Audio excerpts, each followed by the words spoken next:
Well, good morning and welcome to Elevenses. Once again, it's Sunday, the 1st of August. It's show number 159, and it's the first show that's going out live on YouTube as well as on Facebook.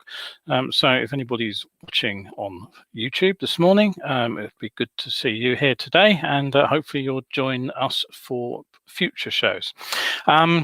So you're watching Kevin Williams here of Survival Skills Rider Training, and got topical news and possibly some controversial views for you today. What's in today's live webcast? Well, we've got the hierarchy of harm, which is now enshrined in the new highway code, if it goes through Parliament, which ignores powered two-wheelers. The Stonehenge tunnel is back on hold. Day of the Dead waterproofs will keep you dry, but they'll empty your wallet at the same time. The Nearx non-leather leathers also come at a price. We'll take a look at those. A new electric motorcycle from Revolt, though, could retail for as little as $1,000 US. So I'll be keeping an eye on that one. The Royal Enfield concern in India, having had great success with their new 650 twins, appear to be planning a roadster version of the Himalayan. And today's talking point is the so-called hierarchy of harm. That's a term I've come up with, actually. Is it workable in the highway code? So settle yourself down. Join me, of course, for Elevenses on Wednesdays and Sundays at 11, and sit back for 20 to 30 minutes of some useful, I hope, stuff. Who have we got here this morning? Kevin has said good morning. Hello, Kevin. And Sue is in a field at Thruxton watching BSB. Lucky you, Sue. I hope the weather holds out for you down there. Good circuit, Thruxton, one of my favourites, actually.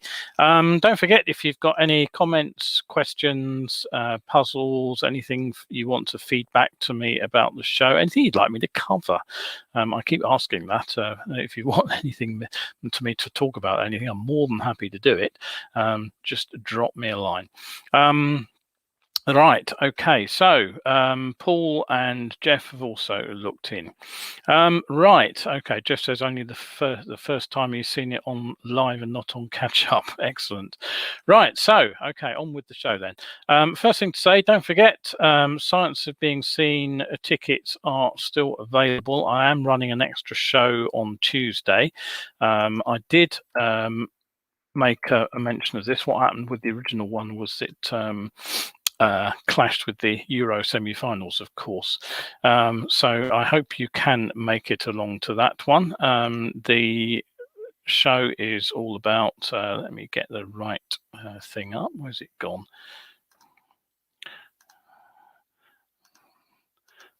Sometimes the software does let get a bit fiddly, but there we are. Science of Being Seen, as I've said, is a presentation about visual perception, how it affects motorcyclists, and what we can do to help being seen by drivers. So that'll go out on Tuesday, the 3rd, 8 p.m. I've had to move it forward a day, and I still have some tickets available for that particular show. It's £5, and that all goes to help cover the costs of development and things like the time I spent writing the book as well. So if you are interested in that, do pop along. The link is there now up on the comments. So right, okay, on with the news then.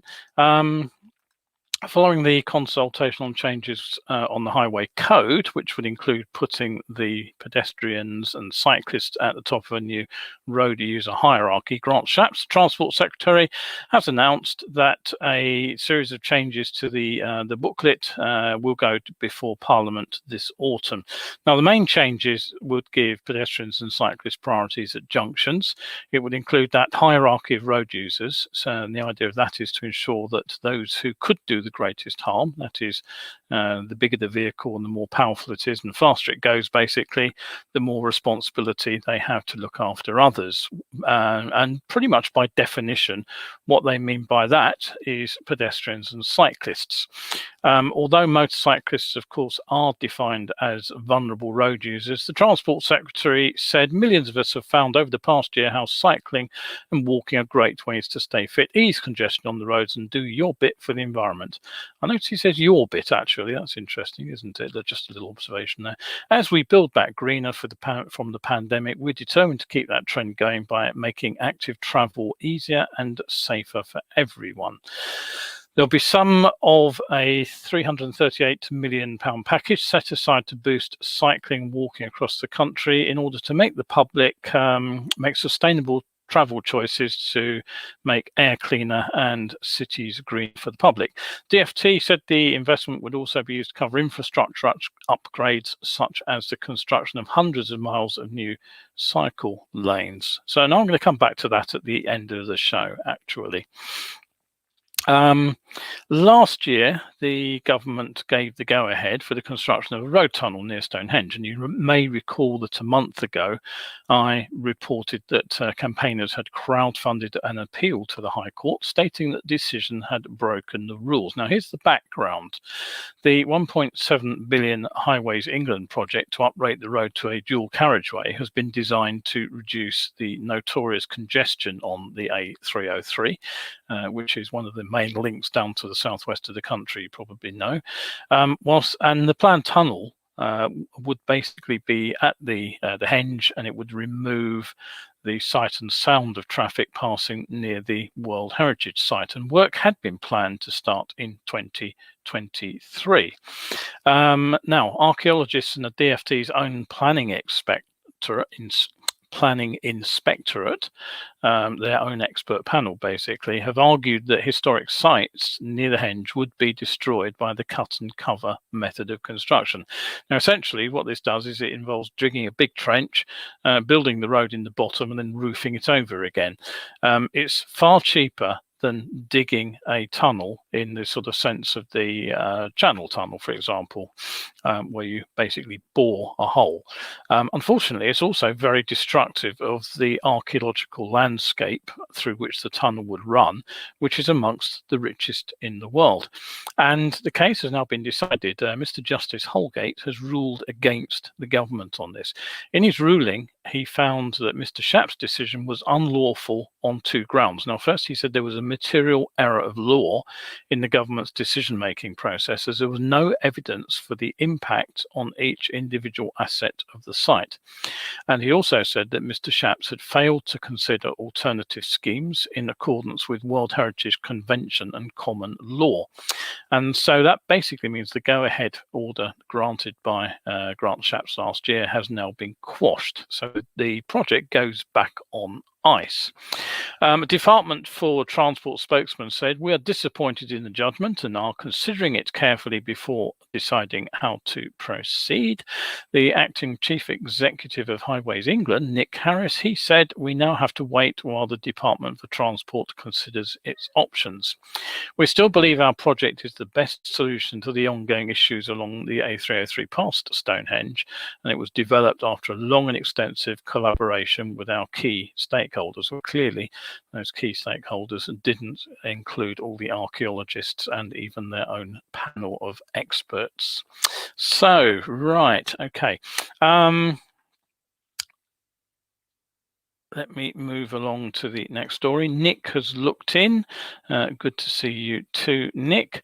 Don't forget, let me just remind you, you can catch up with this show every Wednesday and Sunday at 11 BST. Now, it is going out live today for the first time on YouTube as well as on Facebook. So I will you'll be able to catch it up, obviously, on Facebook and YouTube at any time if you miss it live. So, right, what have we got for you next? Well, have a look at this particular rain suit. Now, if you recall a rider called Dave Aldana, 1970s and possibly into the 80s American motorcycle racer, you may recall that he infamously wore a pair of skeleton leathers.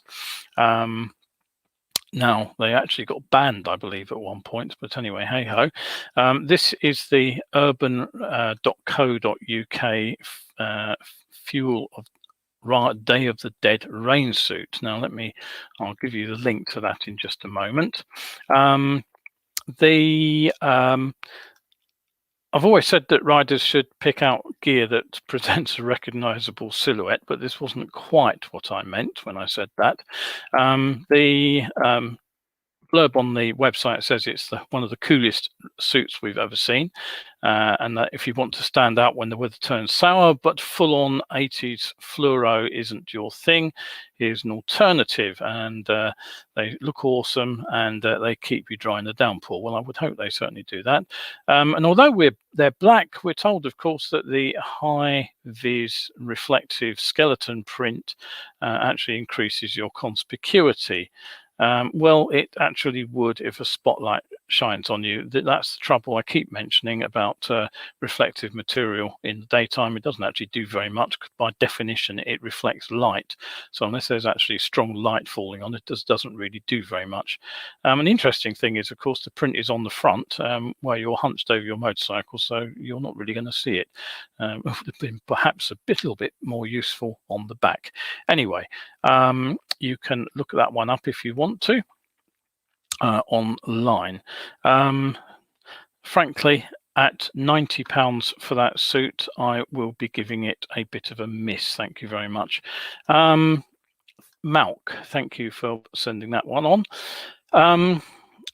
So, all right, so continuing on the clothing theme today, years ago I got some serious grief from somebody at a party, actually, for wearing a leather jacket. It was my motorcycling leather jacket, not just a casual one. And I did point out it had a protective function. I also explained that the cow wasn't being actually killed for the leather, but the leather was a byproduct of the food industry, and that leather would otherwise go to waste. But although I thought that was quite a rational position to take, it didn't cut any ice with my critic. At the time, of course, we're talking now probably early 80s, the fabric clothing industry was only really just kicking off. There was traditional waxed cotton, of course, around at the time, but it was only the nylon sort of type gear that we are familiar with now. It was only just beginning to appear on the market, and quite frankly, it had next to no protective function. I had a sort of a Honda riding suit, I remember, in nylon, which was supposed to be an all-weather, all-day, all-wearing suit, and I tore that on a door handle one afternoon. So I kind of put that to one side for wet weather use only, and that's really what its function was. However, having said that, of course, fabric clothing has come on leaps and bounds, although the CE business of the last few years has probably set the development back for most companies. But I was interested to find this particular suit. Now, again, let me get the picture up for you. Let's get that one up. There we go. So you can see that. It's the Nearx non-leather suit. As you can see, it looks like a full-on race suit. There's one two-piece available, I believe, and it's described as the first motorcycle suit of the next generation to be constructed with the most advanced technology. Now, this made-to-measure suit is actually CE AAA certificated, which is currently the highest level of protection, and although it's leather look, it's not actually made of leather. It's entirely synthetic, and so the big selling points, which would have satisfied my interrogator 40 odd years ago, is that it's 100% vegan, and it's said to be rather more sustainable than leather too, because it's made of synthetic materials. The suit avoids the huge consumption of water. 50,000 liters, I think, is used for tanning a typical hide, and you also need to use toxic chemicals such as chrome in the preparation and tanning of the leather. And if you're coloring it, they often use azo dyes, which are also toxic. So there's an interesting background to leather there, which is to be something to be considered. So the suit comes with what is called an OEKO TEX certification, which I have to admit I've never heard of before, but it apparently certificates the suit as having no harmful chemicals used during its manufacture. The manufacturers say that the finished product is actually lighter than the equivalent leather suit, and it's also said to be more comfortable. Now, as it's synthetic, it's also easy to treat with a water repellent surface, and you can hand wash it. Okay, so that's the suit. What's it actually made of? Well, the main fabric is said to be the same material as being used by the astronauts at the International Space Station. It's something called ultra-resistant polyethylene, UHMWPE for short. Not really very short, is it? It's something that's woven with nylon, and it's also used to produce ultra-strong ropes and straps, which are used for sort of climbing, those kind of activities. The suit is reinforced in all the high impact areas with another material that they call superfabric, and this is composed of a layer of nylon or polyester, which is itself covered with tiny high resistance ceramic plates, which are presumably bonded onto the surface somehow, which sounds like a very interesting technique. It's said to be 5 times more abrasion resistant and 14 times more tear resistant than leather, and that it's amongst the most durable and resistant fabrics in the world. And we're told that that'll appear in combat boots, mountaineering equipment, and, of all things, bus seats. I suppose they do get a lot of wear and tear. Other zones are reinforced with Protect, which is a material that's been around a lot longer. That's composed of aramid fibers, and they have a very high tensile strength, and they were originally designed for motorcycle clothing because of their high resistance to abrasion and temperature as well, combined with flexibility. Now, the inner liner of the suit has a layer of Kevlar in it, and that basically offers a high resistance to penetration, just using stab vests and things, as you probably know. And it also protects against heat generated by sliding down the road. Just to complete the ensemble, you get a full set of level 2 body armor, including a coccyx protector, the only exception being the chest protector, which is level 1. And finally, there are the titanium protectors that you'd expect these days on shoulders and elbows, and YKK zippers throughout. Delivery for the made-to-measure suit, about 10 weeks. The only thing I'll really argue with on their description there is the mention of the protective hump. A hump is not protective. It has no protective function whatsoever. It's designed to be aerodynamic, and it serves its purpose when you are in a racing crouch at 3-figure speeds. The paramedics on Bikerdown, who, as you probably know, I worked with quite a long time until last year, absolutely hate the things because they can't get somebody they're treating lying flat on their back when they need to open the airway. They actually end up often cutting the hump off with scissors. Right, so good news, bad news. Well, the good news, obviously, I've just given you. It looks like a very well constructed suit. The bad news is that it's manufactured in Spain in the EU, and that means that the not unreasonable sounding cost of 1,220.66 euros actually ends up being subject, of course, to import duty, which is somewhere around about 12%, I think, delivery charges, and then VAT is levied on top of the lot. So that'll probably end up somewhere around the 1,700 euro mark, which is about 1,450 at current rates. So it really is a bit of a top-end product. But if you want to have a look at the suit, do go and look at it. Well, I haven't put the day of the deadlining up there. I'll put that one up first, and then this is the one for the vegan suit just going up now. Paul has got a comment on the vegan suit. He says it's an interesting development. Good to see this product has joined the ranks of AAA garments, which are becoming increasingly available. Yeah, he says that even some of the higher levels of protection, some leather and even textile garments are capable of achieving and in fact exceeding the more stringent requirements of the previous CE standard, which is the level 1, level 2 that you probably remember. But he does say that there may be a concern about the dependence on the UHMWPE as a main material. Maybe we have a chat about that at some point, Paul, but it does sound quite an interesting garment. Right, okay, so you've got the links for those up. where are we now? Yes, okay. Enfield. Yes, I mentioned Enfield, didn't I? The rumour mill is churning at full speed once again. This time there are some spy shots of what are supposed to be a new version of the Himalayan from that company. You probably know the Himalayan is a sort of off-road styled adventure bike, but with the traditional styling that Royal Enfield give all their bikes, but it was based around a brand spanking new 400cc motor. And what the photos showed was appeared to be a sort of stripped down roadster version of this 400cc bike. It looked to be fitted with a smaller diameter front wheel, possibly a 19-inch. It also appears to have a 17-inch rear. They're discs front and rear, and the bike's missing the windscreen, of course, and the front luggage framework as well.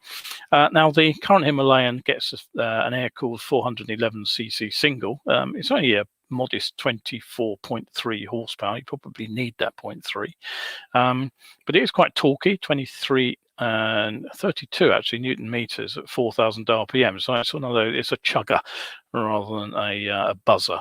And the speculation is that the motor and the powertrain will be retuned for city performance, so possibly a gearing up to get a bit more speed out of the thing. Also, rumours are suggesting that a 650 Himalayan is in development, and that would presumably be propelled by the highly successful twin cylinder motor, which has been selling like hotcakes in markets all around the world. The question really is whether a roadster style machine, though, with this 400 motor would actually replicate the sales success of the 400 Himalayan. On another note, Revolt Intellicorp are an electric motorcycle manufacturer based in India, and they are focusing on small, equivalent small capacity motorcycles, 150cc class, which is very popular out there on the Indian subcontinent. And they unveiled a bike back in 2019. This particular one here, which I think you'll actually admit is a reasonably nicely styled machine. Actually looks like a motorcycle rather than some of those electric startups which I have shown you, which look anything but. That's the RV400. As I say, unveiled in 2019. It was due to come out last year. Production was disrupted because of international supply chains. It's a top speed of 85 kilometers per hour, 53 mph, so it's not a rocket ship, but it's a useful urban use sort of electric motorcycle. City range of 156 kilometers, 97 miles, which should be plenty for most short-range commuters.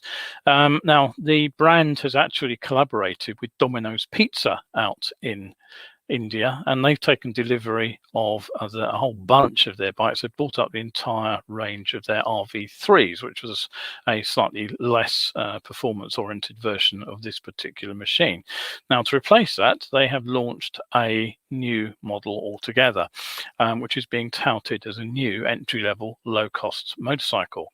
And it's the first in the family which will be actually produced entirely domestically in India. All components are supposedly sourced locally, and production for this machine is due to start in January. I don't have any photos, but I would imagine it will look like the one that you're seeing on screen there. It'll have a 1.5 kilowatt electric motor that will push it to around about 65 kph or 40 miles an hour, and you'll get about 180 kilometers or 110 miles from the 2.7 kilowatt lithium ion battery. Now, what's the damage? Well, we all know electric bikes are expensive, don't we? Because everybody keeps telling us how expensive they are. I read that online only the other day. Well, here's a bit of a shocker for you then. It's anticipated that the RV1 will appear with a local price tag of around $1,000 at its current exchange rates. That would be just £720, which would make it a lot cheaper than some of the equivalent motorcycles, which are propelled by petrol. So it's time we started revising our thinking about the electric motorcycles, I think. Right, okay. So don't forget, if you enjoy the show, you can head over to my coffee page, Survival Skills over there, and you can support me and keep me producing these shows. Buy me a coffee, which I've forgotten to enjoy, actually. My throat's getting a bit sore while I'm talking. And you'll also get access over there to hundreds of better biking articles. I've just about finished putting my Facebook post for 2018 up. Okay, so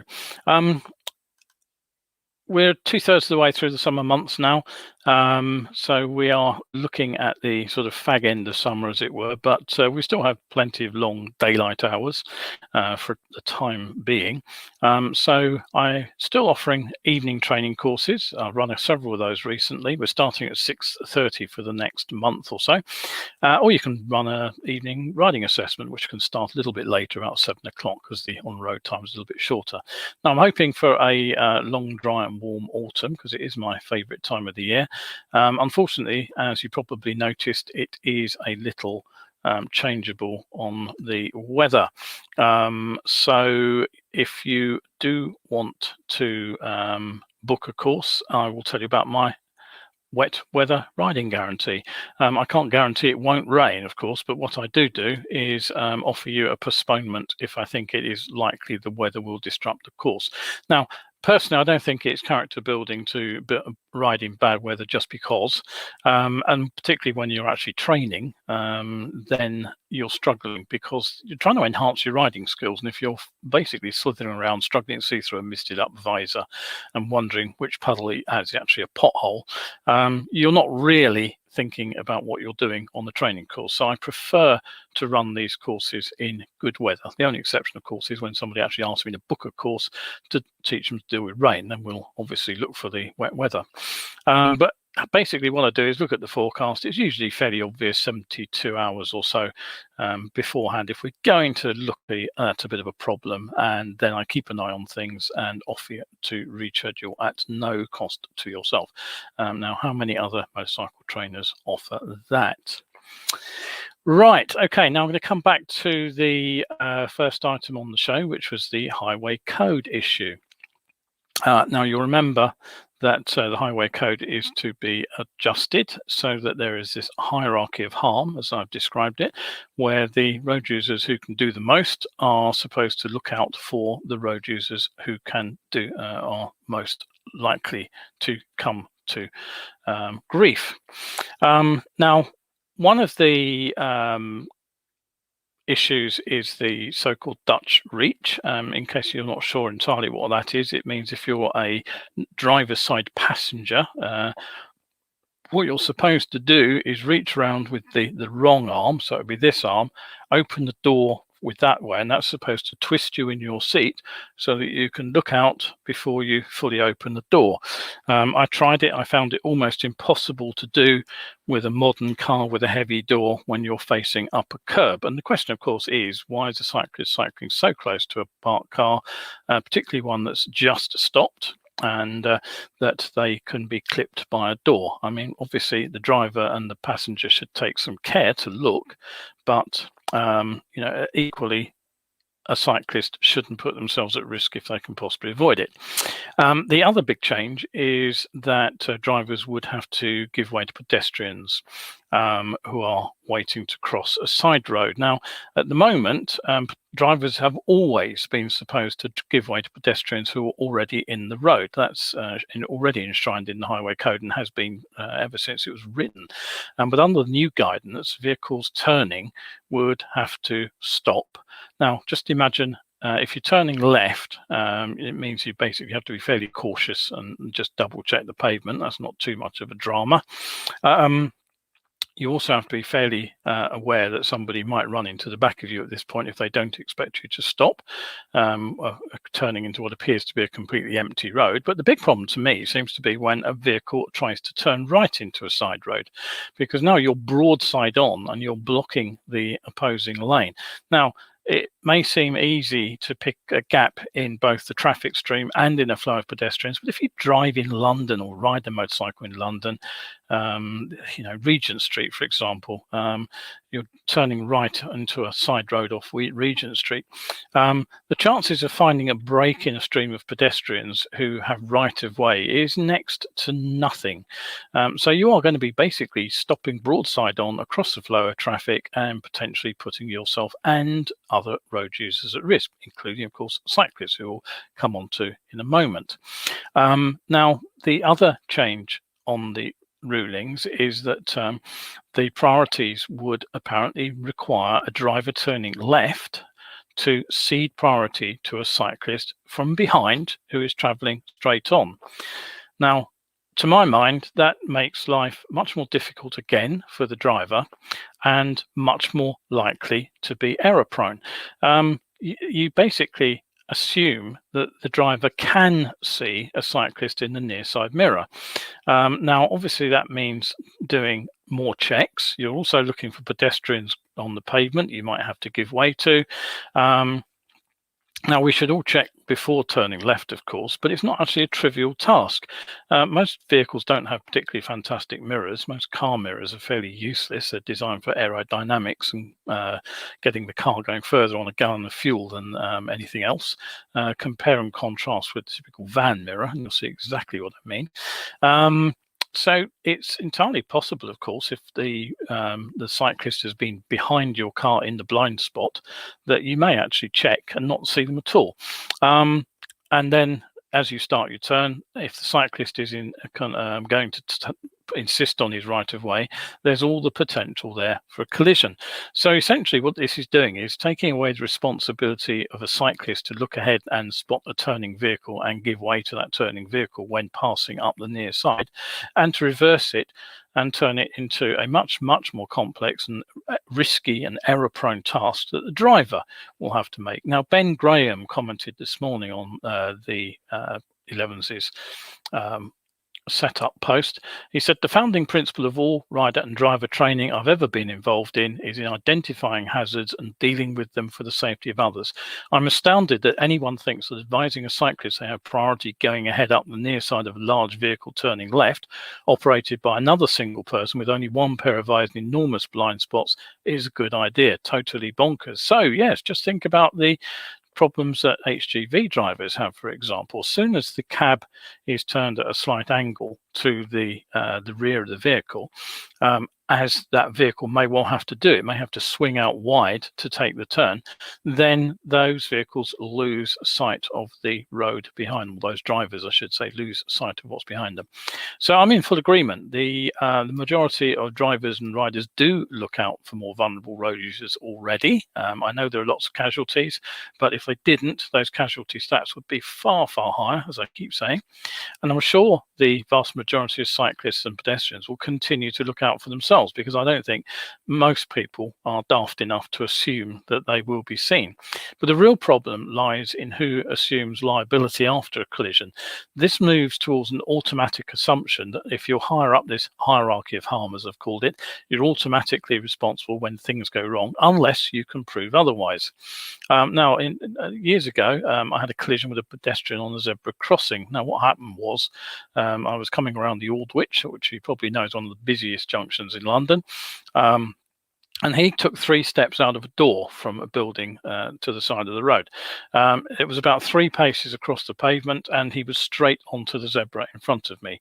I couldn't stop, so I kind of ducked a shoulder, braced the bars, and the right end of the handlebar and mirror sort of hit him in the stomach. I had a big wobble but stayed upright, and he ended up on his backside. Could I have avoided him by slowing to an appropriate pace? Because that's what many sort of road safety experts would say.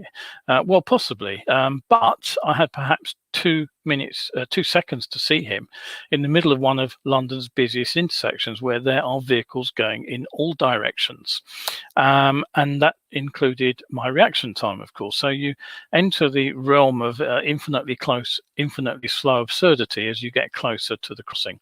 Anyway, he was clearly unharmed. I could tell that by the way he kind of waved his umbrella at me. But the taxi behind me very deliberately changed direction and carefully ran his bowler hat over, which made me feel a lot better about the whole thing. There